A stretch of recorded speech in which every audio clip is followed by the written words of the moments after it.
Hi friends, ಆಕರ್ CCTV world ಕಡೆಯಿಂದ ಇವತ್ತು ನಾವು ಹೋಗ್ತಾ ಇರೋದು ಶ್ರೀರಾಮ್ಪುರ ಕಡೆಗೆ. ಒಬ್ಬರು ಸೋಲಾರ್ ಕ್ಯಾಮ್ರಾ ಬೇಕಂತ ಹೇಳಿದರು ಇದೇ ತೋಟಕ್ಕೆ. ಅದಕ್ಕೆ ನಮ್ಮ ಫ್ರೆಂಡ್ ಒಬ್ಬರು ರೆಫರ್ ಮಾಡಿದರು. ಅದಕ್ಕೆ ಅವ್ರಿಗೆ ಸಿಕ್ಕರೆ ತೊಗೊಂಡೋಗಿದ್ರಿ. ಅನ್ಬಾಕ್ಸ್ ಮಾಡುವಾಗ ಚೆಕ್ ಮಾಡ್ತಾಯಿದ್ರಿ. ಕ್ಯಾಮ್ರಾ ಈ ಥರ ಇರುತ್ತೆ, ಒಂದು 360 ಡಿಗ್ರಿ ರೊಟೇಟ್ ಇರುತ್ತೆ, ಒಂದು ಸ್ಟೇಬಲ್ ಆಗಿರುತ್ತೆ. ಕ್ಲ್ಯಾಂಪು ಮತ್ತು ಸೋಲಾರ್ ಪ್ಯಾನಲ್ ಎಲ್ಲ ಇರುತ್ತೆ ನಿಮಗೆ ಅದರಲ್ಲಿ. ಆವಾಗ ಅವರು ಕಸ್ಟಮರು ಮರಕ್ಕೆ ಫಿಟ್ ಮಾಡಿ ಅಂತ ಹೇಳಿದ್ರು.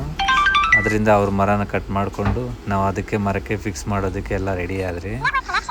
ಎಲ್ಲ ಮರಕ್ಕೆ ಈಗ ಅದನ್ನೆಲ್ಲ ಫಸ್ಟ್ ಮೊಬೈಲಲ್ಲಿ ಚೆಕ್ ಮಾಡಿ ಆನ್ಲೈನ್ ಮಾಡಿಬಿಟ್ಟು ಆಮೇಲೆ ಮರಕ್ಕೆ ಫಿಟ್ ಮಾಡೋಣ ಅಂಥೇಳಿ ಫಸ್ಟ್ ಎಲ್ಲ ಆನ್ಲೈನೆಲ್ಲ ಚೆಕ್ ಮಾಡಿ ಸಿಮ್ಮೆಲ್ಲ ಹಾಕ್ಬಿಟ್ಟು ಮೆಮೊರಿ ಕಾರ್ಡ್ ಹಾಕ್ಬಿಟ್ಟು ಆಮೇಲೆ ಫಸ್ಟ್ ಫಿಟ್ ಮಾಡೋದಕ್ಕೆ ಹೋದ್ರಿ.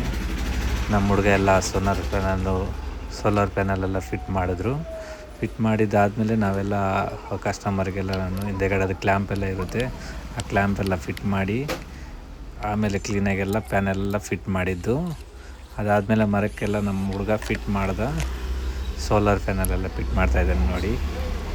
ಇದೆಲ್ಲ ಆಗಿದ್ದಾದಮೇಲೆ ನಾವು ಕಸ್ಟಮರ್ ಎಲ್ಲನೂ ಒಂದು ಕಡೆ ರೊಟೇಟ್ ಇರಲಿ, ಒಂದು ಕಡೆ ಸ್ಟೇಬಲ್ ಆಗಿರಲಿ ರೋಡ್ ಕಡೆ, ಮತ್ತು ಈ ಕಡೆ ಎಲ್ಲ ಇರಲಿ ಅಂತ ಹೇಳಿದ್ರು. ಅದಾದಮೇಲೆ ನಾವು ಕ್ಯಾಮ್ರಾನೆಲ್ಲ ಫಿಟ್ ಮಾಡಿದ್ದಾಯಿತು. ಮೊಬೈಲಲ್ಲಿ ಕೂಡ ಅವ್ರಿಗೆ ಪಾಸ್ವರ್ಡ್ ಎಲ್ಲ ಕ್ರಿಯೇಟ್ ಮಾಡಿಕೊಟ್ರಿ. ಫಿಟ್ ಮಾಡಿದ್ದಾದಮೇಲೆ ಅವರಿಗೆಲ್ಲ ಫೋನಲ್ಲೆಲ್ಲ ತೋರಿಸ್ಕೊಟ್ರಿ 360 ಡಿಗ್ರಿ ಯಾವ ಥರ ರೊಟೇಟ್ ಆಗುತ್ತೆ ಅಂತೇಳಿ.